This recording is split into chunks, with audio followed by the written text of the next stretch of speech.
La retraite est une étape importante. Souvent occultée lors de la vie active, elle est pourtant le reflet du parcours professionnel de chacun. Mais qu'est-ce qu'un parcours professionnel? Comment se construit-il? À travers une galerie de portraits, Parcours, présenté par L'Agir Carco, acteur de référence de la retraite, nous emmène dans un monde en mouvement. Parcours, ce sont des éclairages sur la diversité des itinéraires individuels d'aujourd'hui. Avec ses témoignages intimes, Parcours interroge sur notre rapport au travail et le déterminisme qui construit une trajectoire professionnelle. Parcours, un podcast présenté par L'Agir Carco et proposé par Cavalcade.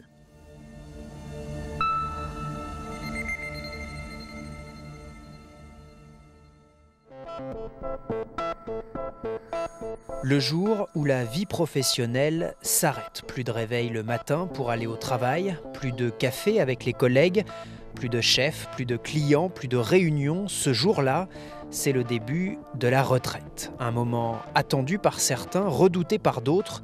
Chacun sa manière d'appréhender et de vivre cette nouvelle vie. Voyager, faire des activités, s'engager. Abraham, lui, a choisi tout autre chose. Il travaille, il poursuit sa carrière d'ingénieur, à son rythme bien sûr, mais sans jamais perdre la main.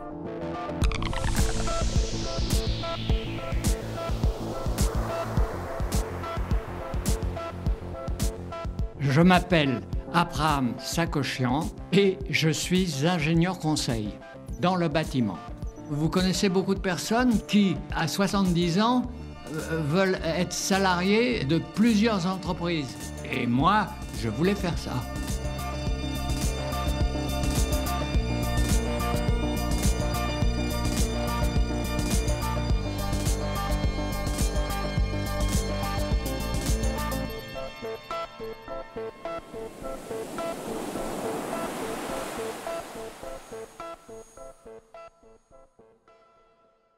Mon père était simple cordonnier. Évidemment, il n'avait aucune culture. Il venait à l'âge de 10 ans, donc sans culture, d'une région très pauvre. Mon père, qui était très jeune à l'époque, a eu l'obligation à vivre et faire vivre la famille. J'ai eu la chance d'être opéré, moi, par la maîtresse à l'âge de 11 ans, qui a transmis au directeur pour poursuivre des études supérieures, enfin des études d'aller déjà au lycée. Et il a pris la peine de venir voir mon père dans la boutique. Il m'a parlé de lycée, j'en connaissais même pas la signification à ce moment-là. J'étais pour moi censé aller au cours complémentaire qu'on appelait à l'époque. Alors, par conséquent, moi j'étais récalcitrant. Mais mon père m'a dit non. Et je lui ai répondu, mais papa, toi tu travailles comme un malade, ce qui était le cas. Et moi, je vais aller faire le guignol, je crois que j'ai dû lui parler comme ça, dans un lycée, je ne sais même pas ce que c'est. Alors que tous mes camarades vont au cours complémentaire. Bref, il m'a dit, tu vas m'écouter, tu vas aller, comme dit le directeur, à l'endroit où il t'a parlé. J'ai dit, bon, papa, je vais y aller. Et donc, c'est comme ça, je suis allé au lycée Michelet, jusqu'au bac. Ensuite, vous vous présentez aux grandes écoles. Vous ne réussissez pas nécessairement du premier coup parce que la concurrence est très rude. Donc, quand vous intégrez, donc, vous avez un diplôme. Moi, j'ai fait donc l'école spéciale des travaux publics. Bien sûr, il y a des gens dont les parents sont polytechniciens, ce qui n'était pas du tout le cas du mien. Et évidemment, ils ont un avantage. Mais moi, petit à petit, cet avantage, je l'ai gommé à force de travail. Moi, je n'ai pas souffert de ça. Je travaillais peut-être plus que d'autres. Moi, j'arrivais à la maison, je mangeais pas grand-chose, un peu de yaourt, etc. Puis je disais à ma mère, bon, moi je vais travailler. Et elle, de son côté, était couturière. Donc mon père, cordonnier, ma mère, couturière, ça travaillait beaucoup. Et moi, je disais, laissez-moi tranquille, je vais dans ma chambre et je vais travailler. Il fallait quand même que j'ai une situation.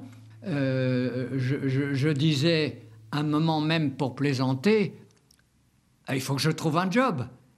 Ça, je disais, ma femme était toujours écroulée. À l'époque, il y avait des poinçonneurs de métro. Je disais, je ferai poinçonneur de métro. J'allais pas vivre au crochet de mes parents. C'était pas possible. D'une part, je voulais pas. Et je sais pas comment mon père m'aurait regardé, même si il me donnait à manger, mais c'est pas possible. Je pouvais pas concevoir cette situation d'attente.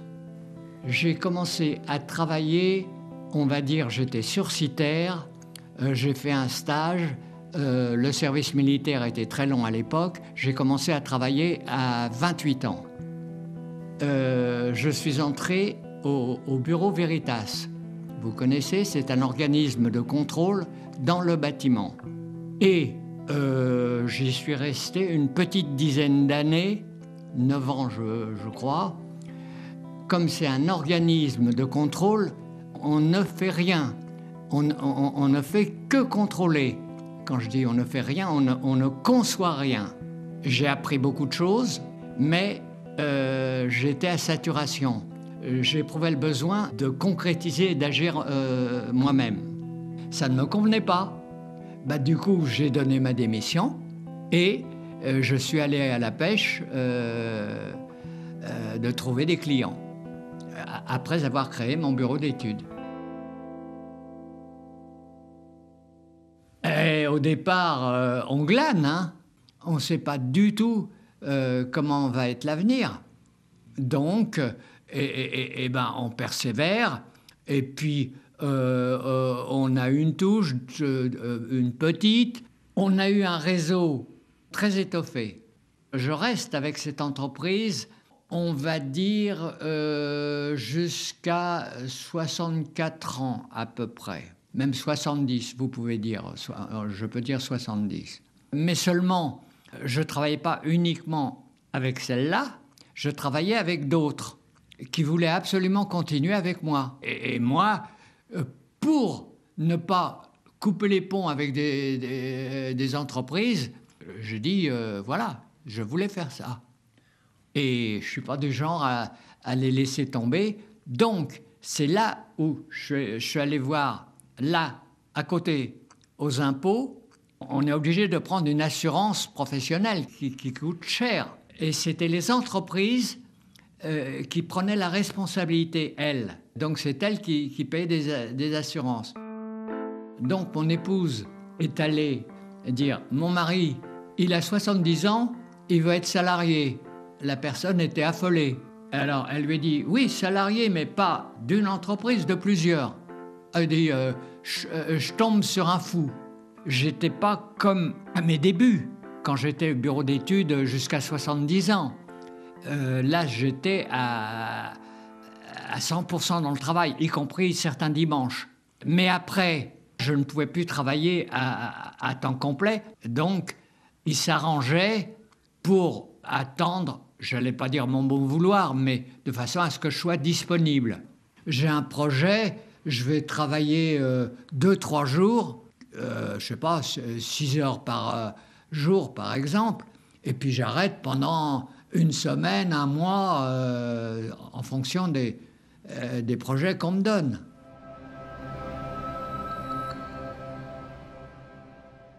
Moi, je l'ai fait, ça me paraissait naturel, donc sans me poser de questions.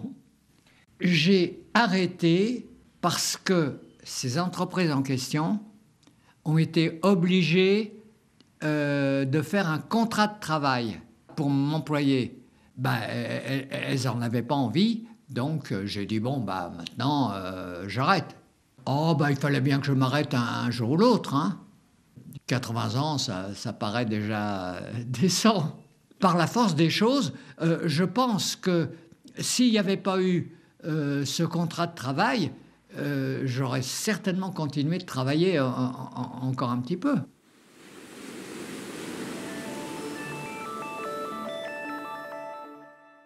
Regardez les retraités, qu'est-ce qu'ils disent ? Oh, vivement la retraite, moi j'en ai connu des paquets comme ça. vivement les retraites, je vais aller pouvoir voyager, etc.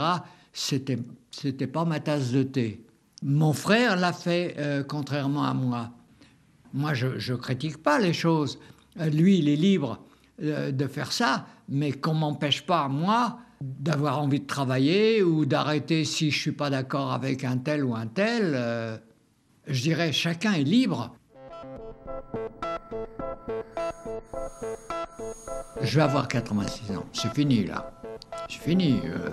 Faut pas non plus abuser des choses. Non, c'est fini.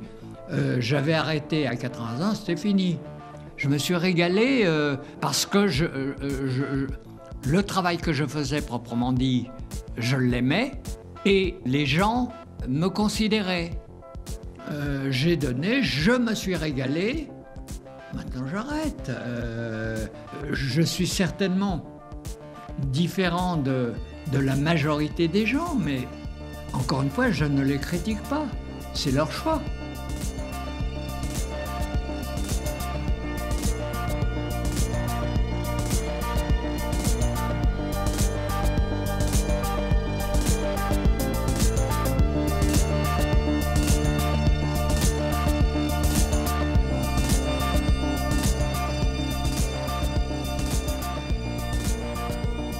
Vous venez d'écouter un épisode de la série Parcours. Si vous avez aimé, vous pouvez vous abonner sur Apple Podcast ou sur votre plateforme d'écoute préférée. Votre avis nous intéresse, alors n'hésitez pas à nous mettre plein d'étoiles et à commenter. On a hâte de vous lire.